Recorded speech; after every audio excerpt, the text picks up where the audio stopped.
Assalamualaikum warahmatullahi wabarakatuh. Kita bertemu lagi pada mata kuliah psikometri. Pada hari ini saya akan menjelaskan mengenai validitas, yaitu fokus kepada dua jenis validitas yang belum saya jelaskan, yaitu validitas konstruk dan satu lagi validitas berdasarkan kriteria. Nah, kita mulai dulu dari validitas konstruk. Seperti yang kita ketahui bahwa validitas itu tujuannya untuk melihat apakah skala yang kita buat akan menunjukkan hasil ukur yang akurat atau tidak, maka dibutuhkan pengujian validitas.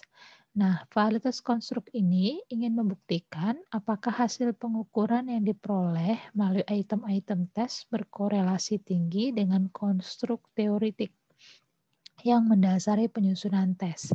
Jadi ketika kita menyusun sebuah tes, ada konstruk teoritik atau bangunan teori yang kita gunakan sebagai dasar kita menyusun item. Lalu untuk memastikan apakah item-item kita ini berkorelasi tinggi dengan konstruk teori yang sudah kita jadikan dasar penyusunan dari tes ini, maka kita lakukan uji validitas konstruk, atau sederhananya kita ingin mengetahui apakah item-item yang kita buat ini sudah sesuai dengan teori atau tidak. Nah, seperti itu. Ini langkah-langkah pengujian validitas konstruk. Ya, pertama, kita mengartikulasikan serangkaian konsep teoritik dan interrelasinya. Jadi pada waktu kita menyusun item, ya, menyusun alat ukur, kita harus merumuskan dulu dimensi dari konsep teoritiknya, ada dimensinya, kemudian kita buat indikator seperti yang sudah saya jelaskan sebelumnya, lalu kita mengembangkan cara untuk mengukur konstruk hipotetik yang ada di teori, ya, menerjemahkan indikator keperilakuan dalam bentuk item. Jadi setelah dimensi atau aspek, kemudian indikator, lalu kita membuat item. Nah, langkah ketiga adalah mengujinya secara empirik, ya, hubungan antara hipotetik, maksudnya teori tadi, dengan manifestasi yang nampak, yaitu pada itemnya. Nah, ini perlu bukti empirik, ya, melalui analisis statistik terhadap ketepatan penerjemahan konstruk hipotetik kita, ya, penerjemahan teori, ya, teori yang kita terjemahkan dalam item ini apakah sudah sesuai atau belum.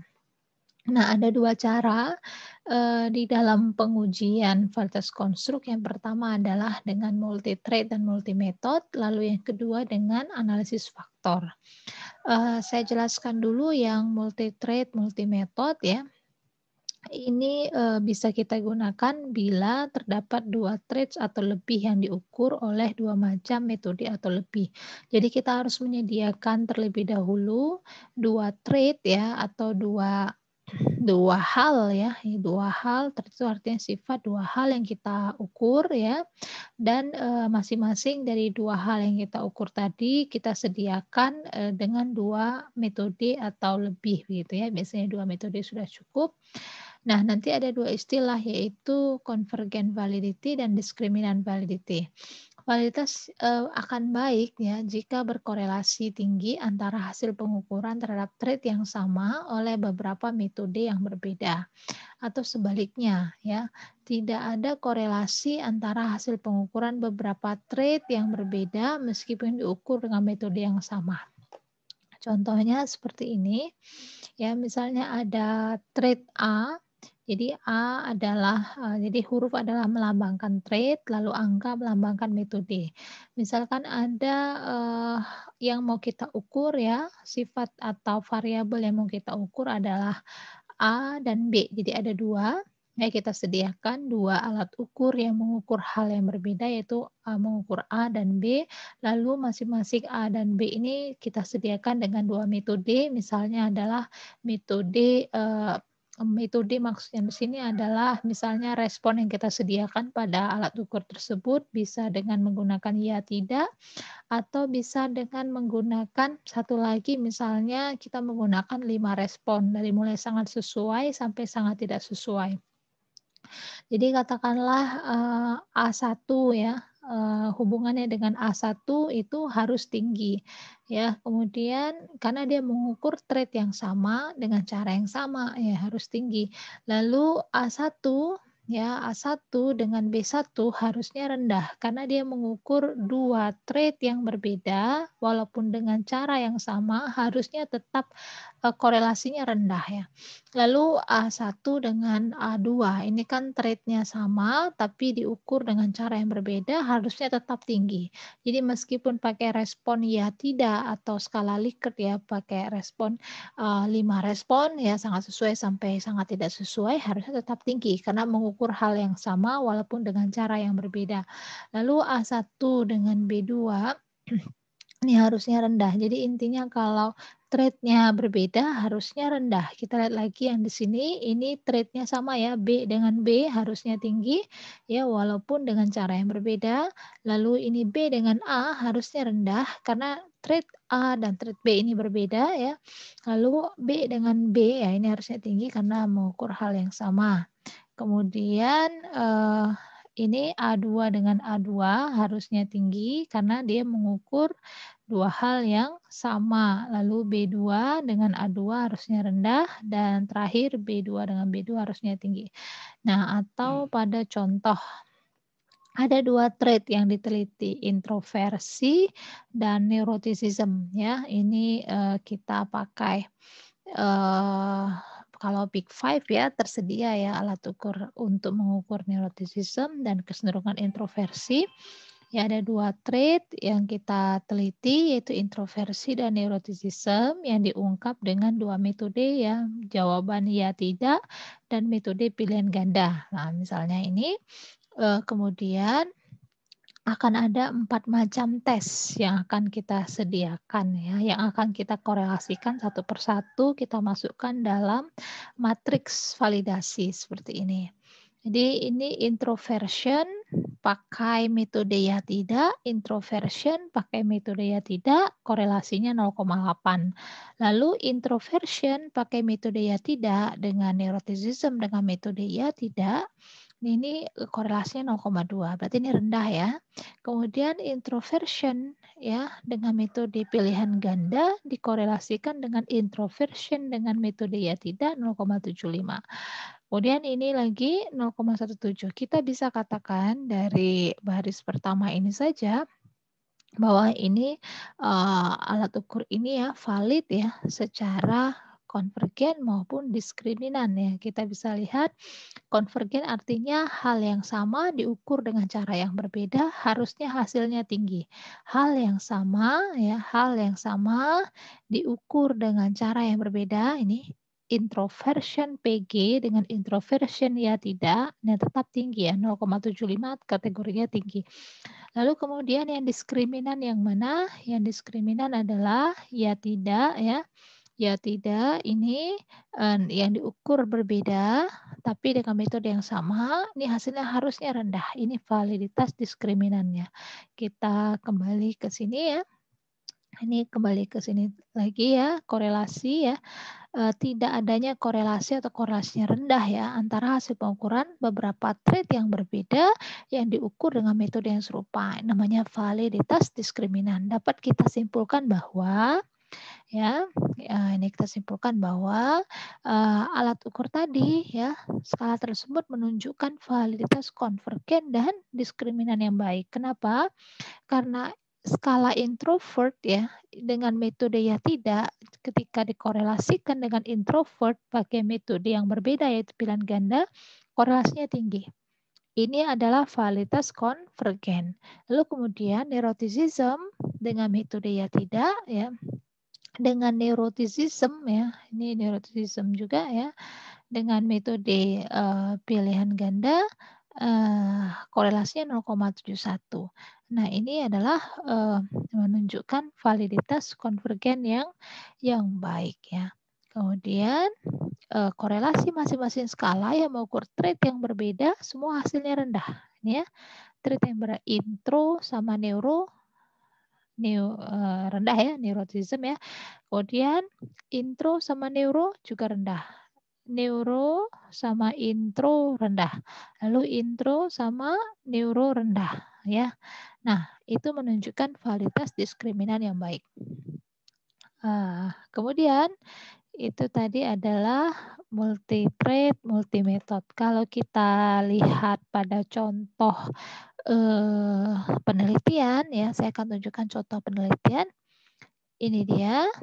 Ini adalah penelitian mengenai skala kebahagiaan dengan konsep indigenous psychology ya, dengan mengambil budaya lokal ya, diperoleh hasil seperti ini. Jadi pada penelitian ini dia menggunakan skala kebahagiaan ya, indigenous yang dia buat sendiri, yang dia sediakan dengan metode 5 pilihan jawaban ya, dan kemudian ini adalah skala kebahagiaan juga ya, tapi dengan metode Likert ya.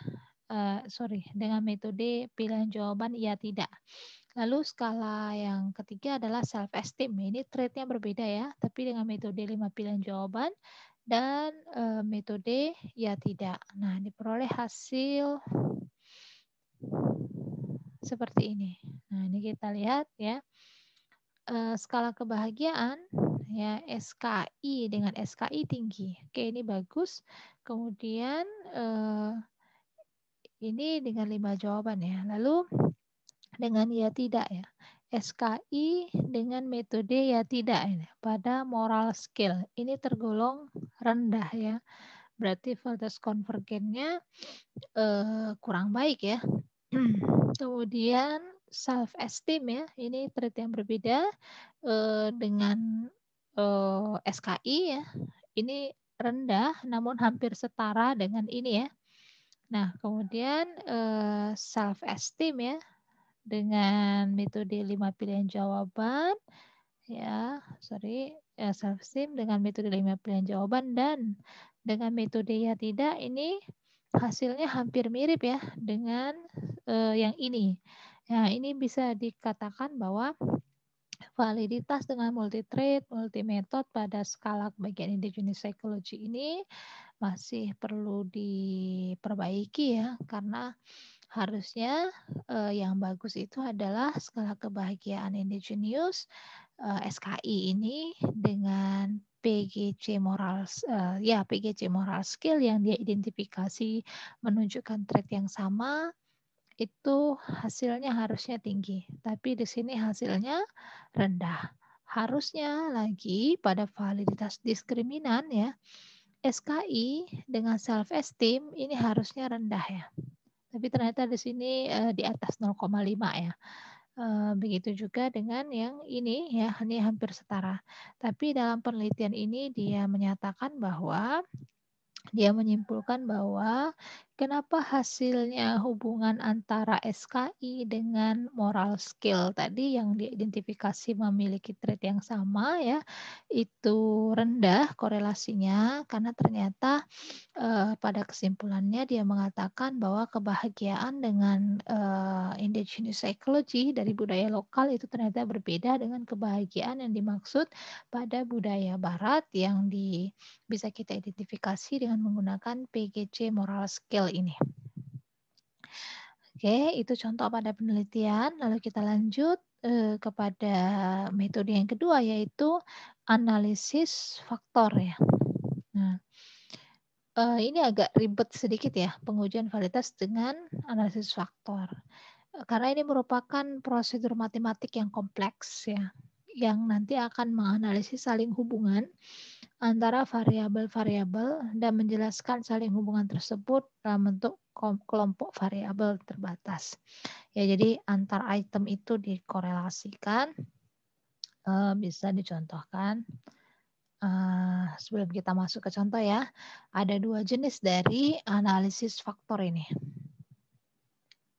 Nah, ini faktor analisis ini ada 2 jenis, yaitu EVA dan CFA.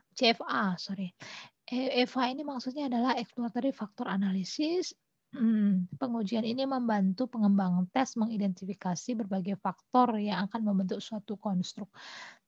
Jadi biasanya ketika kita akan membuat sebuah alat tes yang benar-benar baru, kita harus melakukan prosedur EVA, yaitu untuk mengetahui eee konstruk ya atau bangunan,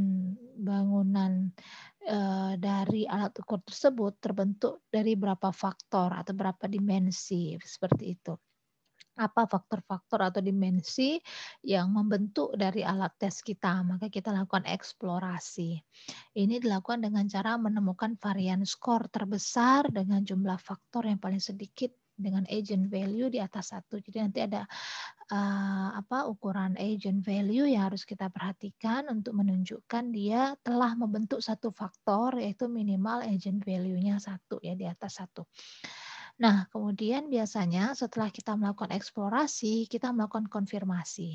Misalnya dari eksplorasi kita terdapat 5 faktor pada alat ukur kita atau 5 dimensi, lalu kita konfirmasi lagi apakah betul 5 dimensi ini fit ya, fit atau tidak. Maka nanti ada uji untuk melihat fit atau tidak model 5 faktor yang dibangun ya dalam alat ukur tersebut dengan menggunakan CFA ini. Nah, dalam prosedur analisis faktor, tes yang dipengaruhi oleh faktor-faktor tertentu disebut sebagai tes yang memiliki muatan atau faktor loading. Jadi nanti item-itemnya harus loading pada satu faktor atau harus memuat pada satu faktor. Misalnya ada 6 buah tes dirancang untuk mengukur kemampuan pandang ruang ya. 3 di antara tes tersebut mengukur kemampuan orientasi terhadap objek ya. Ada orient 1, orient 2, orient 3. Sedangkan 3 lainnya mengukur visualisasi ya. Jadi kemampuan pandang ruang ada orientasi dan ada visualisasi, visual 1, visual 2, visual 3. Nah, setelah dilakukan analisis faktor ya, dilihat faktor loadingnya. Nah, ini faktor loadingnya. Ternyata orient 1 ya, ini loading pada faktor 1 dan tidak loading pada faktor 2. Ya, jadi dia masuk di faktor 1 bersama dengan orient 2 dan orient 3. Nah, ini disebut sebagai faktor 1. Setelah kita lihat lagi orient visual 1 ya, visual 1 ternyata tidak loading pada faktor 1, tidak memuat pada faktor 1, begitu juga visual 2 dan visual 3. Nah, kemudian orient 1 juga tidak memuat pada faktor 2, orient 2 juga tidak muat pada faktor 2. Bagaimana kita melihat memuat atau tidak? Ini bisa dilihat dari angkanya ya. Harusnya di atas 0,3 ya. Kalau di atas 0,3 berarti dia betul-betul dapat kita definisikan dia memiliki faktor loading yang baik ya atau memuat pada faktor tersebut. Nah, anehnya di sini, item yang mengungkap visual, mengungkap kemampuan visual, item 1 mengungkap kemampuan visual ini, ternyata tidak loading di faktor 1 maupun faktor 2 ya. Ini tidak loading ya di bawah 0,3, tidak loading artinya dia tidak, dia tidak bisa, mengungkap hal yang ada pada faktor 1 maupun faktor 2, seperti itu ya. Nah, sehingga nanti kita bisa menyisihkan ya item visual 1 ini ya, karena dia tidak berada pada faktor 1 maupun faktor 2. Nah, ya, keenam tes tersebut mengukur 2 faktor. Jadi dari hasil eksplorasi kita ternyata alat ukur kita yang terdiri dari 6 item ini mengukur 2 dimensi atau 2 faktor begitu. Nah, pada faktor 1 itu memuat 3 item, yaitu orient 1, orient 2, dan orient 3. Kemudian pada faktor 2 hanya memuat 2 item, yaitu visual 2 dan visual 3. Sedangkan visual 1 tidak memuat pada faktor manapun. Jadi dia tidak bisa mengungkap hal yang diungkap oleh faktor 1. Nah, pada prosedur EVA ini biasanya kita nanti akan memberikan nama pada faktor ini ya. Faktor 1 ini kita namai apa ya. Faktor 2 kita namai apa. Nah, begitu kita bisa lihat contoh ya. Contoh dari EVA dalam penelitian. Nah, ini penelitian mengenai skala afek ya, kalau saya tidak salah. Nah, ini varietas konstruk skala afek ya. Kita lihat caranya ya, bisa menggunakan SPSS ya. Kalau yang multi-thread, multi-method tadi hanya menggunakan korelasi. Kalau ini kita tidak bisa menggunakan korelasi, tapi kita menggunakan analisis faktor. Cara pertama adalah nanti kita harus melihat dulu. Sebentar, di sini ada sepertinya.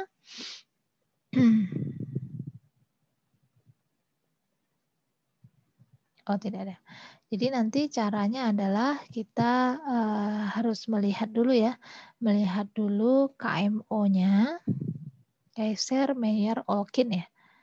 Nah, di sini KMO dan Bartlett Test of Sphericity ya, adalah 0,5 ya dengan signifikansi 0,00. Jadi angka yang baik adalah KMO-nya harusnya di atas 0,5. Tapi di sini pas-pasan 0,5 ya. Kalau dia kurang dari 0,5, maka berarti analisis faktor tidak bisa dilakukan. Dan Bartlett of Sphericity-nya signifikannya harus 0,00 ya, karena ini 0,5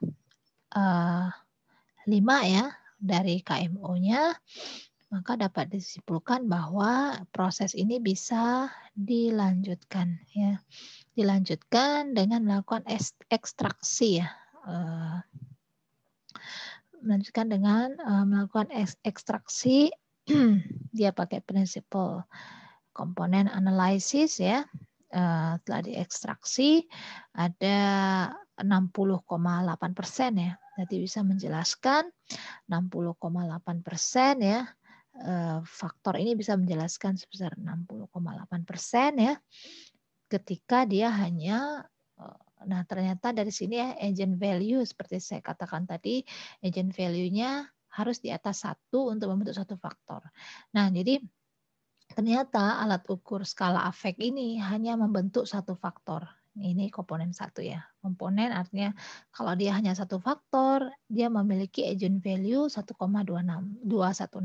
Tapi ketika ini dibagi menjadi 2 faktor atau 2 komponen, maka dia di bawah 1. Maka dari itu berarti alat ukur ini hanya terdiri dari satu faktor saja ya. Karena ini yang memenuhi syarat dan dapat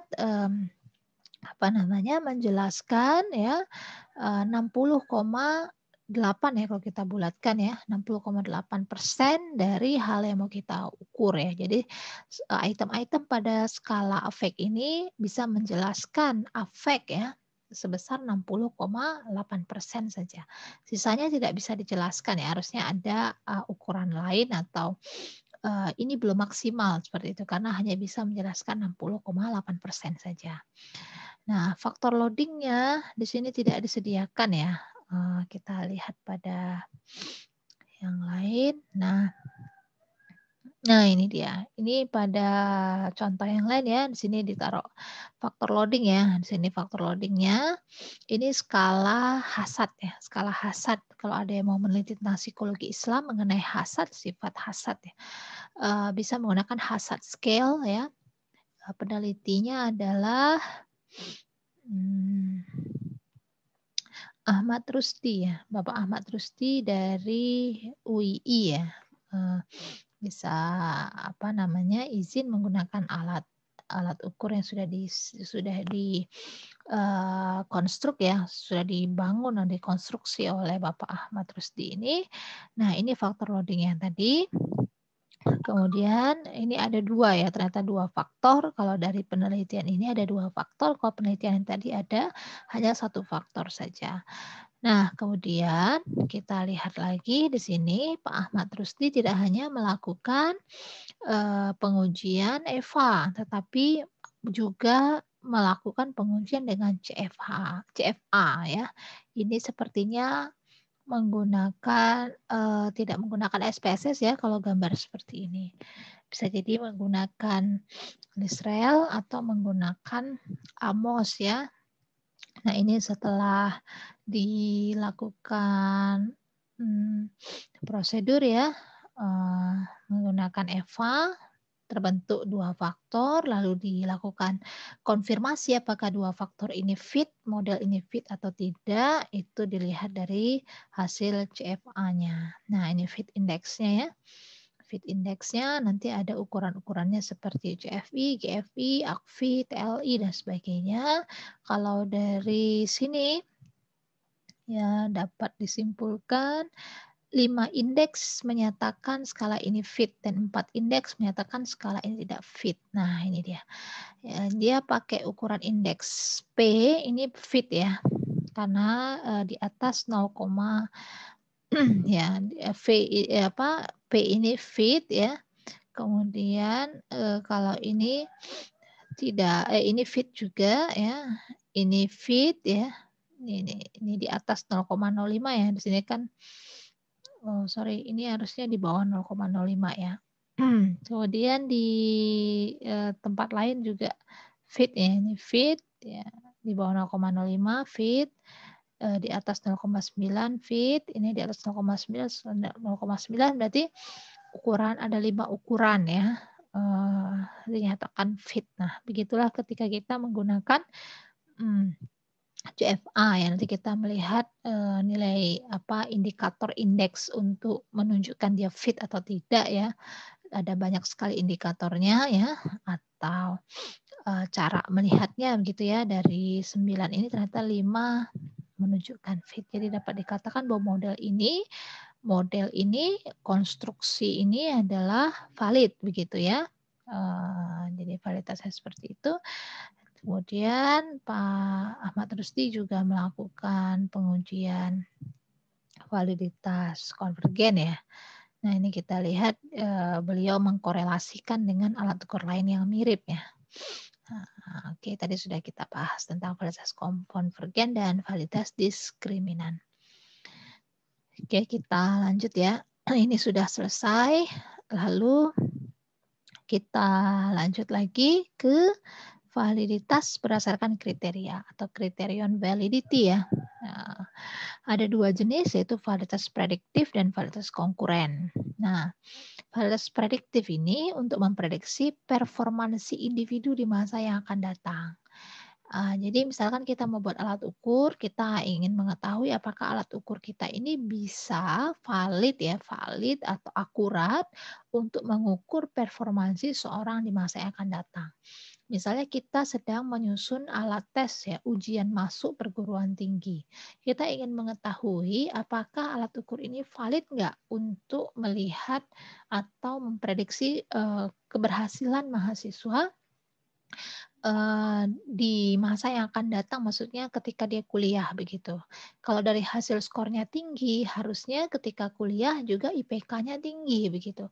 Kalau hasil skor ujian masuknya rendah, maka IPK-nya juga akan diprediksi rendah. Makanya calon mahasiswa yang hasil skornya rendah itu tidak diluluskan karena dikhawatirkan nanti akan mengalami hambatan-hambatan ketika dia belajar di perguruan tinggi tersebut ya. Maka kita memerlukan uji valid enggak ini skor yang dihasilkan dari alat ukur tes masuk perguruan tinggi ini dengan menguji validitas prediktifnya. Ya tentu saja dia membutuhkan ukuran lain ya untuk melihat di masa yang akan datang ukuran ini apa, misal IPK begitu ya. Maka nanti ada prosedur korelasi ya hasil tes ujian masuk perguruan tinggi yang sudah kita siapkan tadi. Jadi sekelompok orang ya kita tes dengan tes yang sudah kita rancang, lalu kemudian kita akan menunggu begitu ya, menunggu beberapa tahun kemudian untuk melihat IPK-nya, lalu kita korelasikan IPK dengan hasil tes ketika dia masuk. Nah, ini contohnya ya, tes seleksi masuk perguruan tinggi. Apakah bisa menjadi prediktor keberhasilan belajar mahasiswa? Maka caranya untuk melihat validitas prediktifnya dengan korelasi. Korelasi hasil skor tes ujian masuk perguruan tinggi dengan IPK mahasiswa tersebut. Ya. Nah, kalau tinggi korelasinya berarti alat ukur ini baik ya, atau alat ukur ini valid dalam memprediksi atau memiliki validitas prediktif yang baik. Lalu validitas konkuren. Ini yang kedua ya. Ini untuk menguji sejauh mana kesesuaian hasil ukur instrumen yang akan divalidasi dengan instrumen lain yang relevan. Ini yang saya sebutkan dengan alat tes yang menjadi gold standar atau standar baku emas begitu ya. Apakah dia sesuai atau tidak hasil ukurnya dengan hasil ukur ketika menggunakan alat ukur lain yang menjadi gold standar. Nah, prosedurnya tetap menggunakan korelasi juga. Ini contohnya ya. Suatu tes dirancang untuk mengukur kemampuan analogi. Estimasi validitas dilakukan secara konkuren, yaitu dengan menghitung korelasi antara skor subjek dari tes kemampuan analogi yang kita rancang ini dengan SPM, ya dikorelasikan. Kemudian ketika hasil korelasinya tinggi, maka tes itu dikatakan valid secara konkuren. Lalu pertanyaannya, berapa tinggi koefisien validitas yang memuaskan? Sama seperti reliabilitas, sebenarnya tidak ada batasan yang universal. Koefisien validitas intinya tidak dituntut untuk tinggi sekali seperti reliabilitas. Kalau reliabilitas kan kita menuntut harusnya di atas 0,5 ya, bisa 0,6, 7, 8 begitu ya. Dan harapan kita ya seminimalnya 0,7 lah ya dari alat ukur yang akan kita gunakan. Tapi tergantung fungsi alat ukur tersebut. Namun untuk koefisien validitas biasanya kita menetapkan angka 0,3 ya. Apabila koefisien validitas di bawah 0,3 ini kita anggap tidak memuaskan. Seperti yang tadi kita lihat pada pengujian validitas konvergen dan validitas diskriminan tadi ya. Batasannya 0,3. Nah, menurut Cronbach kalau validitasnya 0,3 sampai 0,5 ini sudah bagus. Tapi jarang ditemukan validitas di atas 0,5. Oke, ini panduannya ya, di atas 0,35 sangat berguna, tapi kalau 0,21, kalau ini dari US Department of Labor ya, Employment Training and Administration ya, sehingga batasannya kalau dari sini 0,35, tapi kalau dari sini 0,3. Oke, itu saja penjelasan dari saya mengenai validitas. Sudah lengkap semua saya menjelaskan mengenai validitas ya, dari mulai konsepnya, kemudian pembagian 3 jenis pengujian validitas ya, yaitu validitas isi, validitas konstruk, dan validitas berdasarkan kriteria. Untuk meningkatkan pemahaman mengenai pengujian validitas, silahkan membaca jurnal-jurnal psikometri yang terkait ya dengan psikologi supaya kita bisa membuka wawasan kita mengenai validitas di dalam alat ukur psikologi. Oke, demikian penjelasan saya.